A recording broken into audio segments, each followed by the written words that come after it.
The danger of giving a speech is that I get threads to pull on.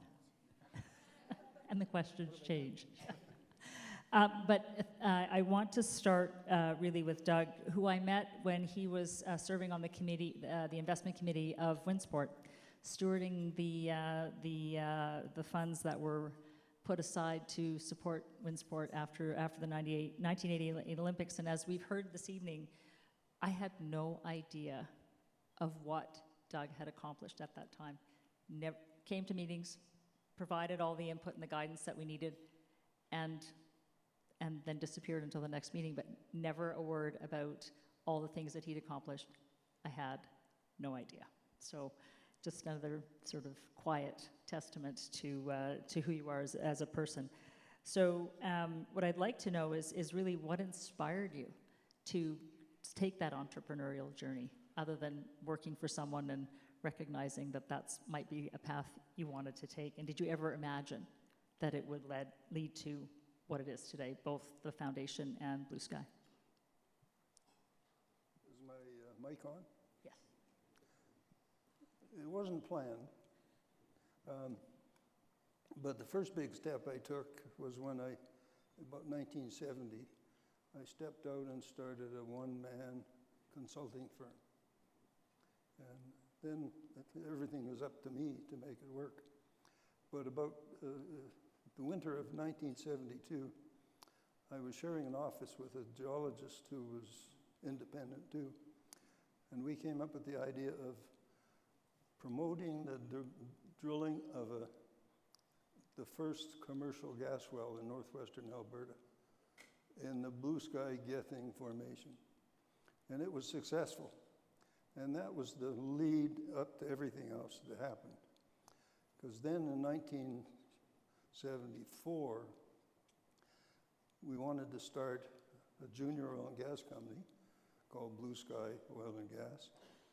And the brokers we're dealing with were quite keen on raising us $5 million, which was a lot of money back then. But then the first OPEC crisis hit. And of course, the brokers then run for the hills. No brokers in this room tonight, right? And we ended up raising $283,000. But that was enough, because one of the things that the brokers did that we were dealing with, introduced us to a German fellow who was raising drilling funds in Germany to be spent in North America. And he took a shine to us, and we made a deal with him, and then I would think the rest is history. That was the real impetus to get Blue Sky Oil and Gas off and running. What did that first well flow? What was the flow rate of that first well? 500,000 cubic feet a day. But it was a shallow gas well, 1,500 feet. And that it resulted in many, many wells being drilled, and so it became very commercial, even at the low prices back then. And what happened to Blue Sky? It just grew. And who bought it? It got merged ultimately into what it is now Enerplus, after several iterations. Yeah. So I just wanted to so that starts you on that journey, and you decide that part of what you have to do is, once it's sold, establish a foundation. Tell us about that. Well, we made some money. We started the foundation in 1984 with a donation of $200,000. It was my idea. Diane went along with it because it was a start of giving something back to the community. And it was a small start. And with $200,000 back then, I didn't do it for tax reasons at the time, but then I soon learned it's a hell of a tax shelter. Because you could give out, I mean, if you had some taxable income, like what I did, you could give, say, $100,000 to the foundation, get the $100,000 write-off, and then next year you had to give away 5%, so it was only $10,000. So you can build up quite an asset base, and that's what we did. Derek, you're shaking your head. You're saying, don't take the advice of my dad, right? Is that That's bullshit. It was always about tax, I'm pretty sure. I know him pretty well.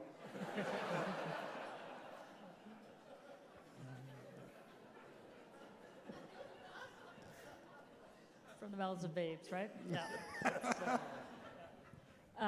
But I think when you look at your legacy, obviously there's the foundation, there's Blue Sky Equities in terms of how you've supported so many entrepreneurs. But really, I was still writing for the Calgary Herald when the announcement for the Hunter Hub for Entrepreneurial thing was announced, and that really seemed to shift thinking, not just from a curriculum standpoint and what the university can do, but also what is possible in terms of how to educate that next generation of entrepreneurs. How do you feel about the journey that the Hunter Hub's taken and the impact that it's had? Well, I think you have to step back a bit. In 2012, Derek and Diane and I had a meeting with Jim DeWald and Kim Kadatz, and they pitched the idea of starting a Center for Entrepreneurship within the Haskayne School of Business. And they were asking for a $5 million commitment. Well, we said yes on the spot. So it was $5 million That never happens. over 10 years. And that turned out to be quite a success within the Haskayne School. And the biggest success was the Entrepreneur 317 course that every second year student there had to take. And that was 800 students at the time. And they did it in 2 tranches, and they got divided up into teams of 5. And they had to develop a business idea, flesh it out with a business plan. They would have a mentor, an experienced mentor, help them out, and sometimes an accountant or a lawyer. And then they had to defend it. And that went on for several years and got very successful. So in 2017, Elizabeth Cannon was president at the time, and she wanted to, she thought it'd be a good idea to take that concept throughout the whole university. And no inference of what Gina's doing now as dean there, but the idea was that Haskayne could not do that because each faculty had its own ideas, its own silos, and so we decided to start the Hunter Hub for Entrepreneurial Thinking. And I liken it that it would be like the Switzerland of the faculties at U of C, and would treat every faculty without fear or favor. And that's what we did. And it's functioning as Switzerland in the context that everybody can see themselves as an entrepreneur. Yeah. And that's the whole purpose of really moving the barriers aside. Yeah. So Derek, you have been involved in the growth and evolution of Calgary's tech and entrepreneurial scene, starting with the rainforest in 2012. When you look at 2012 versus where we are today, the journey, the role Blue Sky Equities has played, what you've learned along the way, and how you look at the ecosystem today versus 2012, did you ever think it would look the way it does when you started? Well, it's actually a lot longer than that. I ran a tech company in Calgary in the 90s, a robotics company. And it would have been nice if all this infrastructure like CDL existed then. Let me tell you, that would have been useful. My first degree was in geology, and I graduated in the mid-'80s thinking I'd have an energy career, and then, the world had other plans. And I realized I had a very small toolbox, so I went and did an MBA at Haskayne, and I had a very large toolbox, and that created a lot of opportunity. But what I realized from that was that I created some personal resiliency. I wasn't going to be dependent on one volatile industry any longer for the rest of my life. And I went into consulting, and then I ran a tech company, did some other things. And it felt to me like I was kind of like a metaphor for a city, that a city needs economic resilience as well. And as important as industry is to Alberta and to Calgary, it really drilled into my head that energy should be one important industry among many. And if you want to encourage high growth companies, they tend to be tech companies, and jobs are created overwhelmingly by startups. And so, Dad supported entrepreneurs for sure. When I got involved in Blue Sky in 2007, I really jumped in and started working with some entrepreneurs. But, the rainforest, I don't know if anyone, a couple of fellows, Brad Zumwalt and Jim Gibson, invited a few dozen of us to an event in the Banff Center. I think it was 2012, I think? Yeah, I think so. Anyway, a lot of the things that exist now really came from people that were there. And, it was just, it seems so nascent, like people don't realize, like the clip art industry was built in Calgary, and there are tech entrepreneurs, but we were so energy focused. And I always felt like, well, it should be and, what else and, energy and.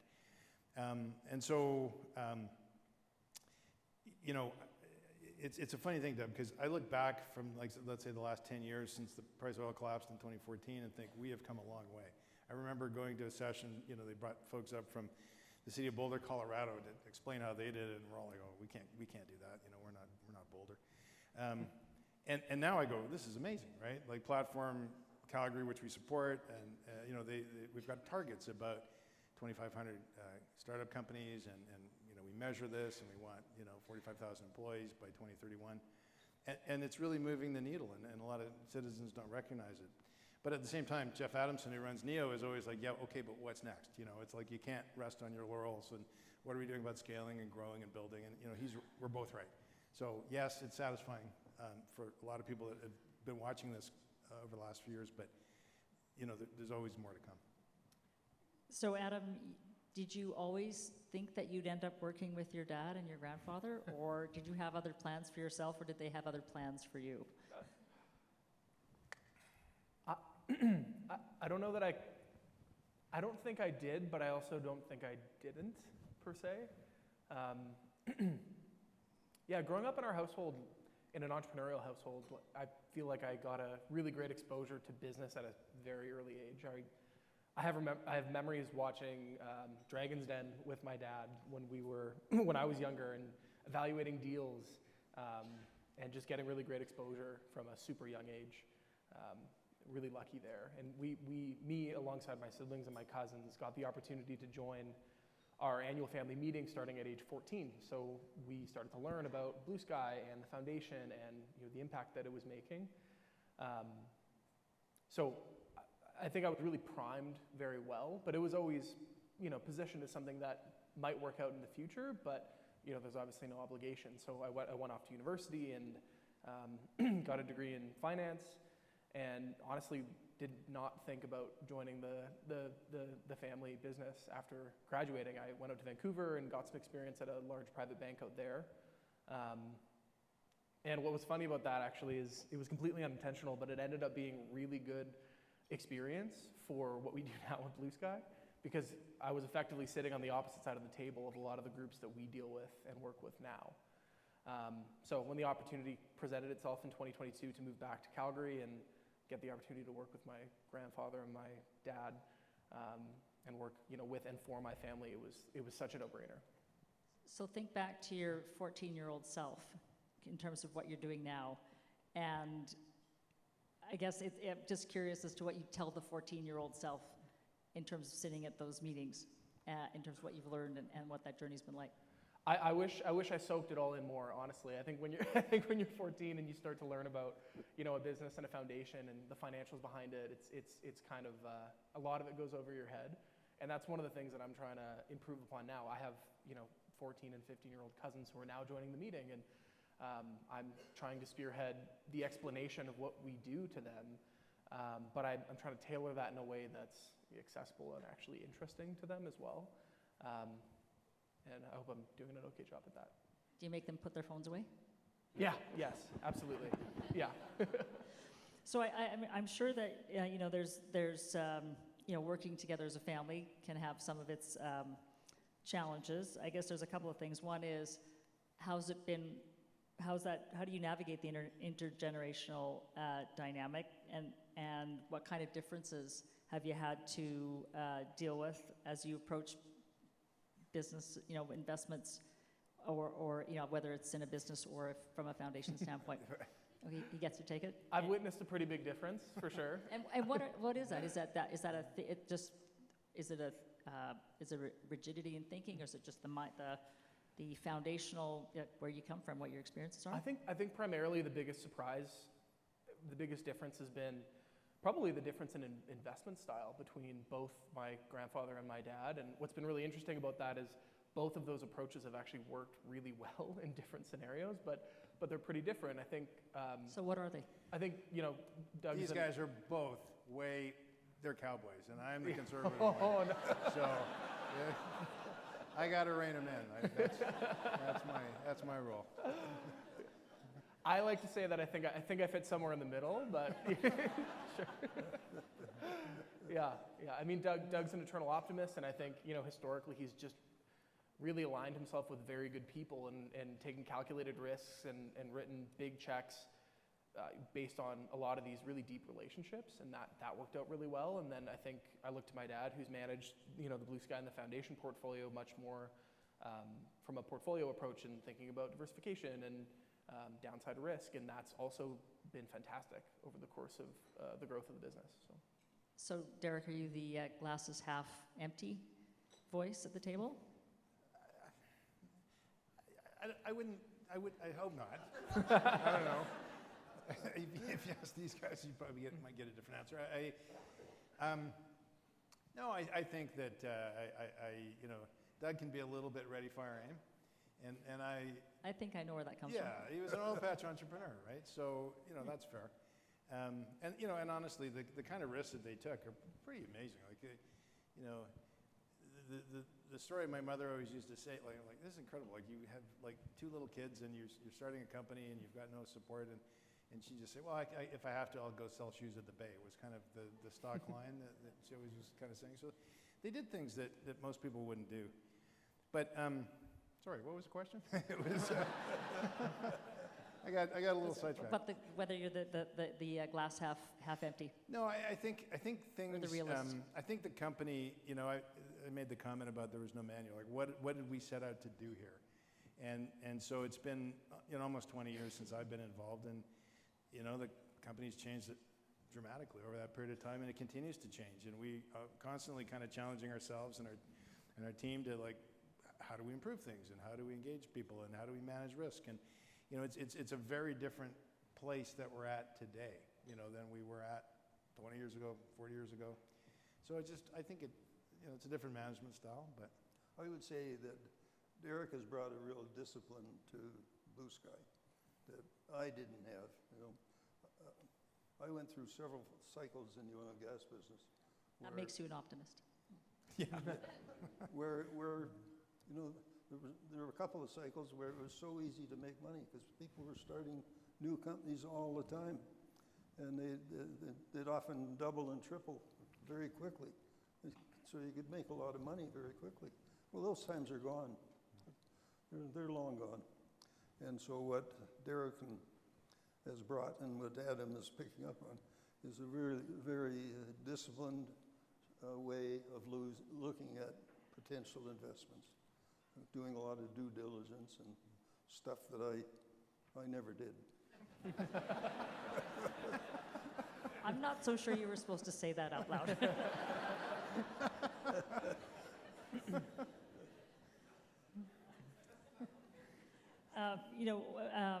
That's actually quite funny. Be sleeping on the couch a lot. So one of the things I just wanted to pick up on was you don't you've often said, Derek, that you don't invest in sectors so much as you invest in people.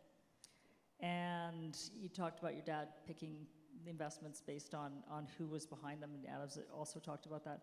So what qualities do you look for when you're investing in founders and entrepreneurs? And I guess, just to the point that Doug just made, there's that short-termism and there's that long-term focus. And what do you look for, and how do you perhaps help the short-term focus pivot to a longer-term discipline? Well, it's a bit fun. Like, people think that Blue Sky primarily is, or at least publicly often think that we're primarily, a seed stage tech investor because that's kind of got the profile. And you know, we invest in a lot of companies. I think it's over 100 startups in the last 12 years. It's actually not the bulk of what we do. It's a relatively small part of our business, but it takes all the time, right? And it's important because It's all that due diligence.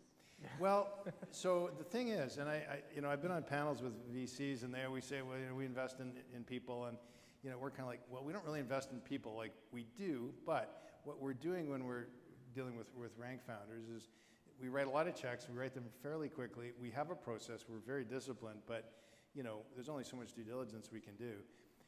But what we're doing is we want to have the opportunity to put more money in on the next round. Really, I think of it as an option on their next round. And what we learn is if they're good entrepreneurs, and are they capable of executing, and particularly when things get stressful, you know, how do they manage stress? And are they the sort of people we want to support? And, you know, typically our first checks are pretty small, but, you know, what we found running this, you know, my goal in 2012 was to get to 40 companies, and now we're at 105 or something. And you know, because that is, you get this diversification effect.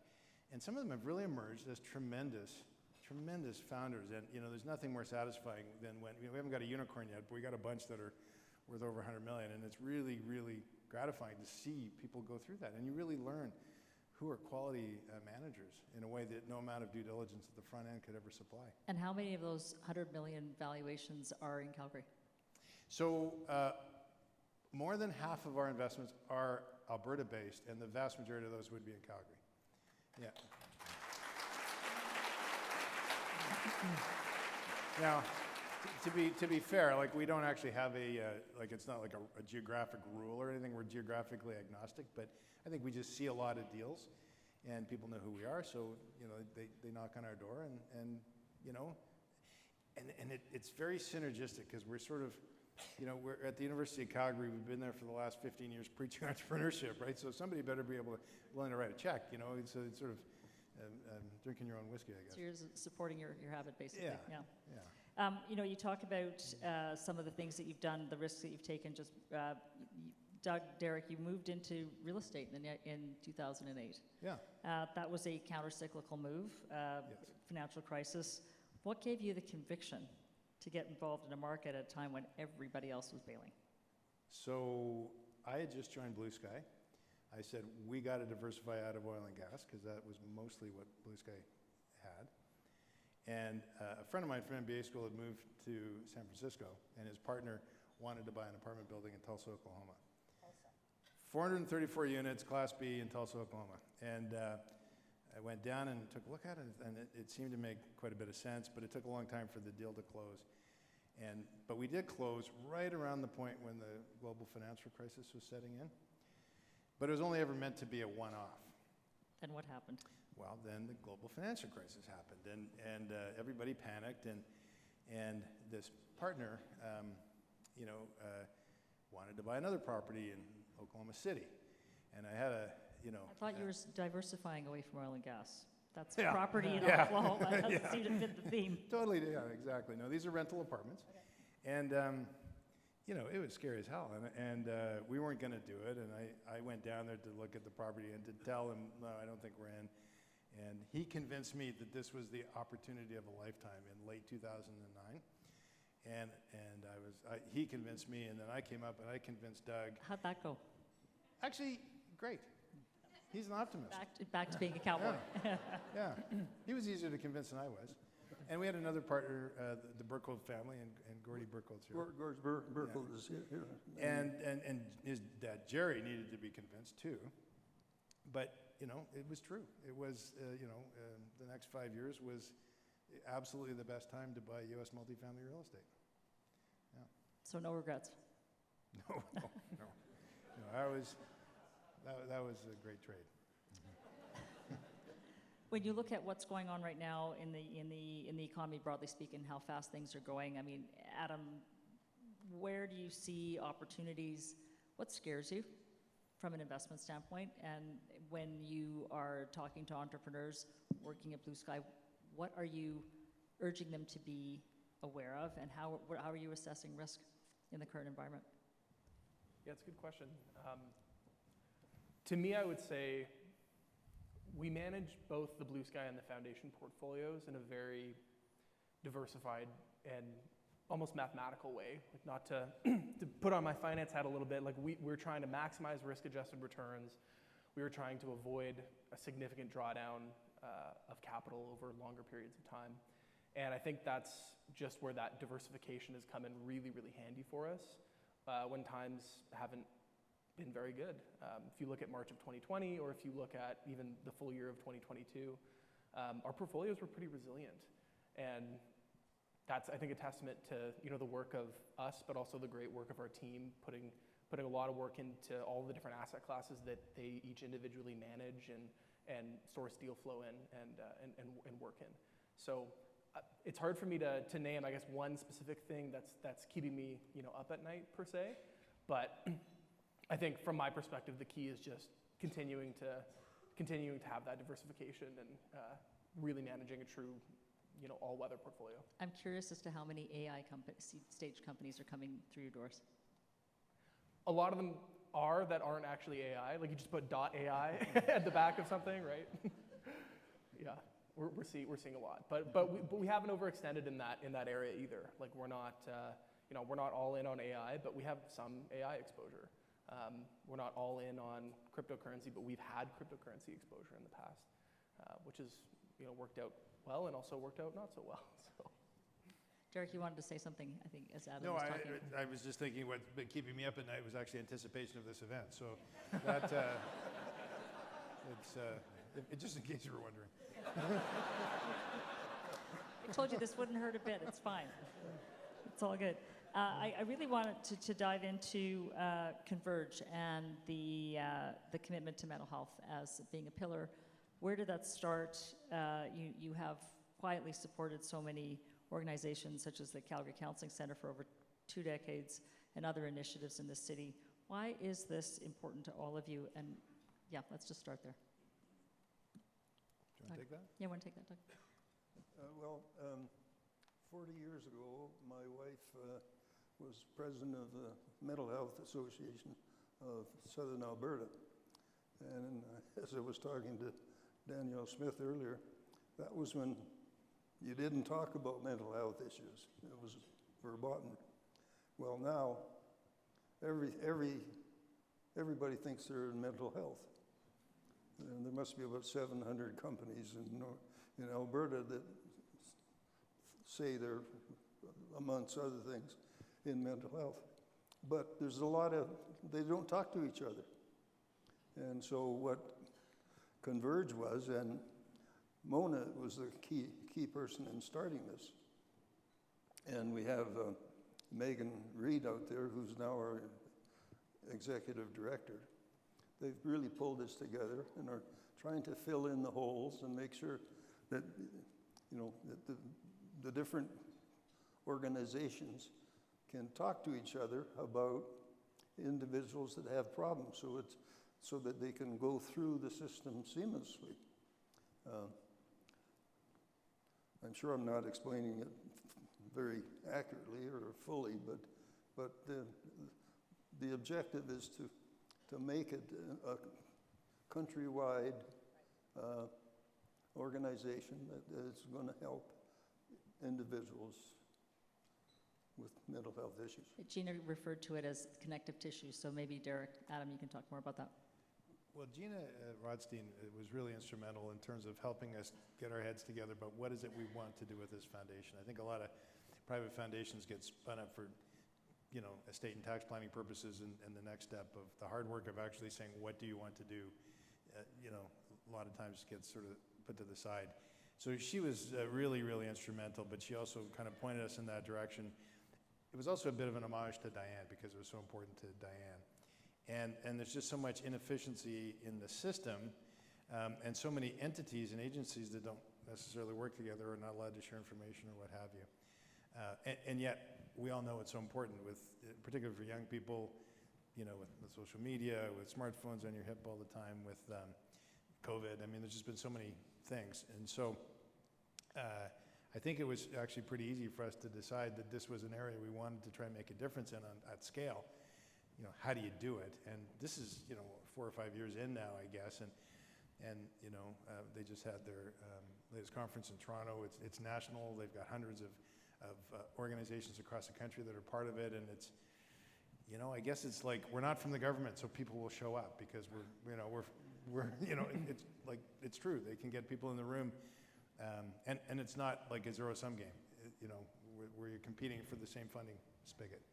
So I think we can do things a little bit differently because we're private, and here I am taking all this credit. It's really Mona and Gina and Megan and Danny. So I stick to the other sides of the foundation. Actually, I should just stop talking. Adam, you wanted to step in? Yeah, I mean, I think from my perspective as well, our third bucket being social health and wellness, I think actually really fits well with our other buckets being free markets and entrepreneurial thinking. I think at its core, if you want to live in a society where people are free to operate and they want to go and start businesses and they can start companies, it's pretty important that those people are also mentally healthy. So I see a really strong connection between all of our three sort of donation buckets.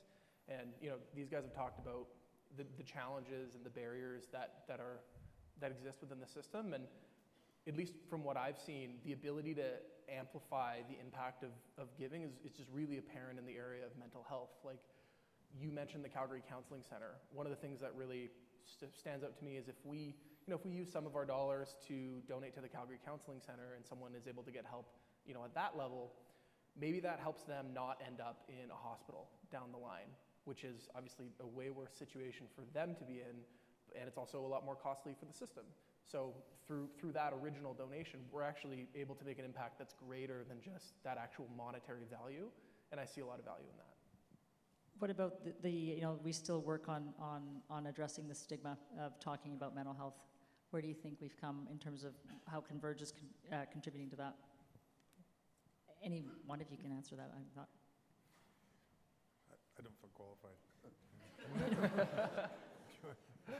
I mean, for your I mean, you're of a generation that people, are more comfortable talking about it. I'm just curious as to where that's going.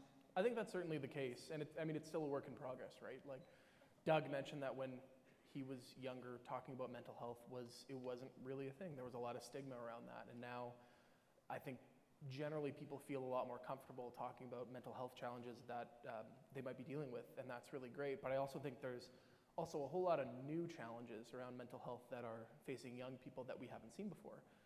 So how are you responding to that? How is Converge responding to that? I think Converge is just bringing everybody together and actually having them collaborate and specifically target youth as well, adolescent youth. Partners like Kids Help Phone and Silver Linings Foundation, just really bringing everyone, Kids Help Phone. Shout out. The ability to bring everybody together and amplify the impact is important. A lot of these organizations aren't even allowed to share information between each other, so how can you solve a problem if you can't refer? Right.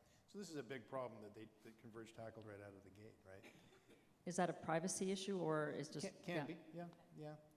And I mean, and there's some duplication, but I've got room, but I don't know, you can't refer a person here. Like there's inefficiencies. There's a lot of, I'm going to get this wrong, but I think Megan's, like there's hundreds of mental health oriented organizations in Southern Alberta. But they don't really work as a system very effectively, and if that's really what Converge is trying to do. In a resource-constrained world, you need to be able Absolutely. to maximize everything. Doug, you were going to add to that? No? You weren't going to say anything? Okay. So, Derek, I'm going to just direct this question at you. One of the, Canada's in a productivity crisis. Yeah. One of the areas of criticism is that we don't do well at scaling. Right. So, from your vantage point, what else do we need to do? How does the Hunter Hub for entrepreneurial thinking and the other areas of focus that you have hope to change, or where do you see that going in terms of making a better, like being able to scale companies instead of being happy with a smaller entity? I think you should be asking Guy Levesque out there. He's not mic'd up. It's a great question, and what are we missing? What are you seeing in terms of the companies that you work with, the entrepreneurs that you support? Yeah. What else? Where do we go? I mean, Canada, we have an entrepreneurship problem. We've got fewer and fewer entrepreneurs. We've got more and more government bureaucrats. 1 in 4 employed people in Canada now works for the government, right? It's a staggering number. We've got flatline productivity. I think I'm more of a startup guy than a scaling guy, for sure. And I like to encourage entrepreneurs, and I've done plenty of startups. But I guess this is why, we sort of put our shoulder to the wheel behind the hub to try and encourage really candid conversations about public policy issues that matter Canada-wide.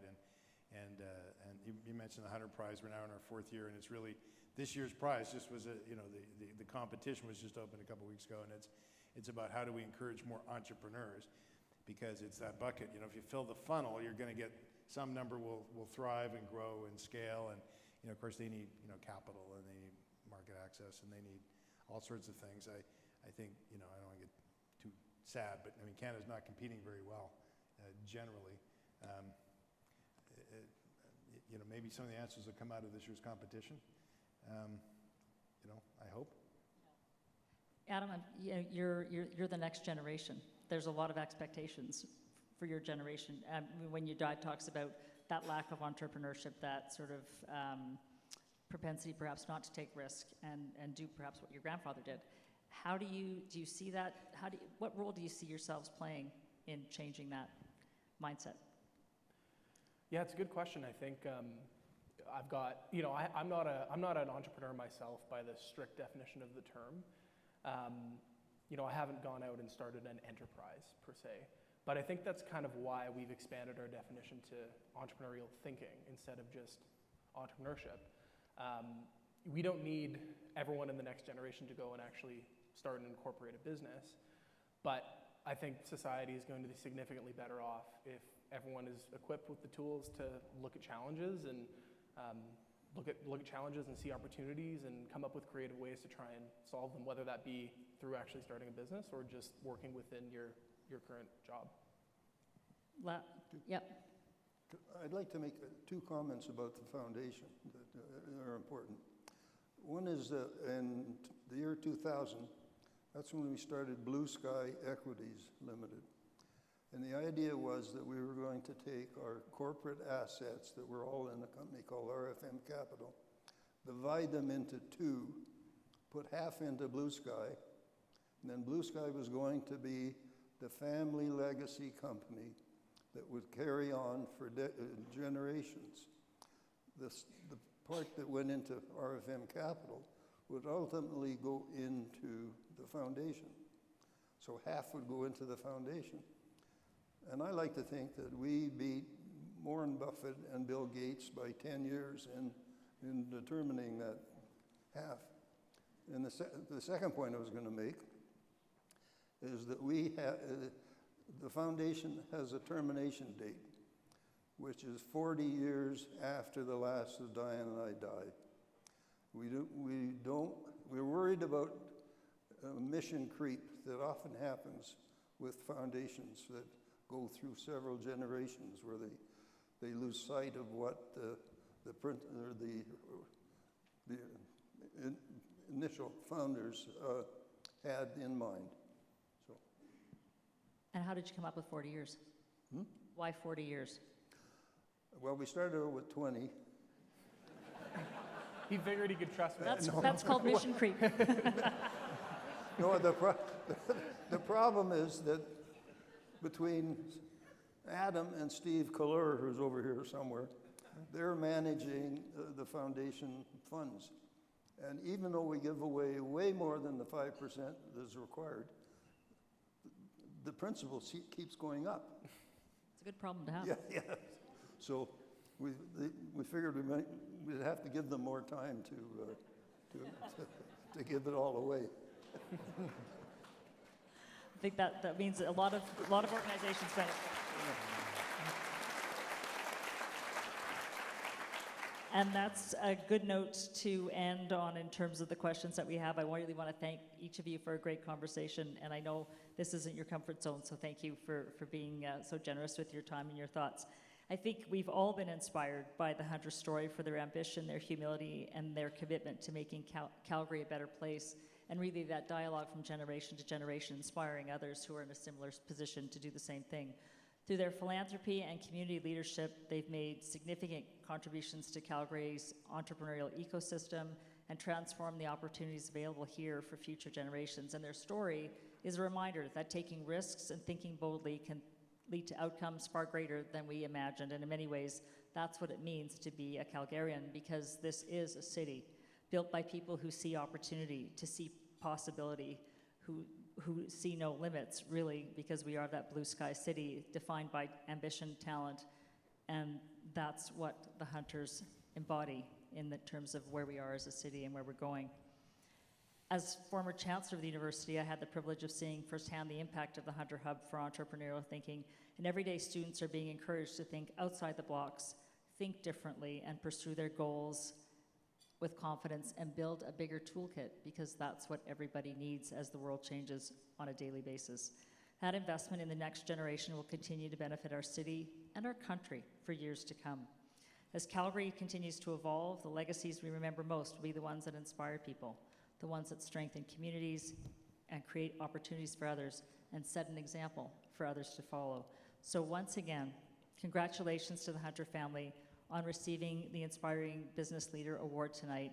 Thank you for your vision, your leadership, and your unwavering commitment to Calgary. So I just, please give the Hunters a round of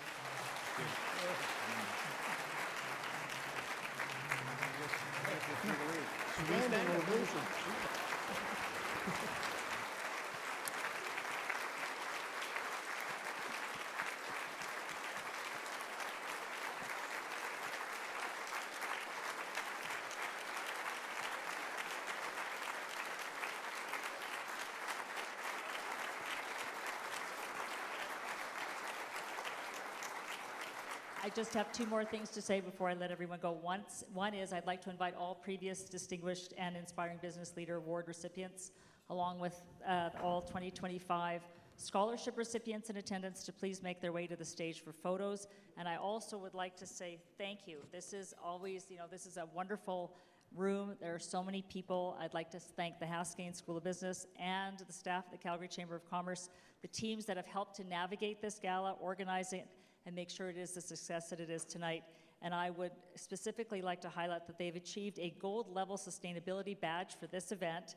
And this achievement signifies that we have followed best practices to manage our financial resources responsibly, reduce our environmental footprint, ensure our supply chain uses responsible practices, and create an inclusive space for gathering. So thank you for making this happen.